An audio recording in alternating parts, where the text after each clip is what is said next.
Mexico reviews repatriation request from El Mayo Zambada. The Mexican government is reviewing a request from Ismael El Mayo Zambada, a leader of the Sinaloa cartel, to be repatriated and tried in Mexico instead of facing prosecution in the United States. President Claudia Sheinbaum confirmed that the Mexican consulate in New York received a written request from Zambada asking for government support. She emphasized that the government is not defending him, but rather reviewing the circumstances of his arrest. According to Reforma, Zambada argues in the letter that U.S. authorities did not verify the legality of his entry into the country. He requests to be judged in Mexico and asks the government to intervene to prevent a possible death sentence.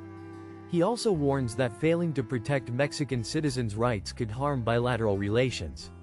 Zambada, one of the most experienced and elusive cartel leaders, was arrested in Texas in July after arriving on a private jet alongside Joaquín Guzmán López, son of El Chapo Guzmán, who is serving a life sentence in the U.S. Later, Zambada claimed he was kidnapped by Guzmán López, prompting the Mexican government to launch an investigation for treason against those who allegedly handed him over. However, he has not argued in court that his arrest was illegal.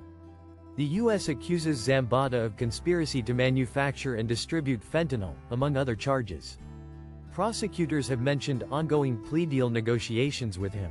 Mexico can request that the U.S. not impose the death penalty, but repatriation is usually only granted after sentencing or as a political decision. A similar case occurred in 2020, when the Trump administration dropped drug charges against General Salvador Cienfuegos, who was returned to Mexico and later exonerated. The case has raised tensions within the Sinaloa cartel, triggering internal conflicts between Zambada's faction and El Chapo's sons.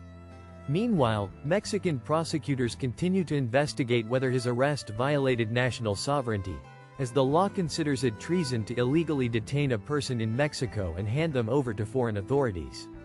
The controversy surrounding Zambada's arrest remains unresolved, leaving many questions about the cooperation between U.S. and Mexican authorities.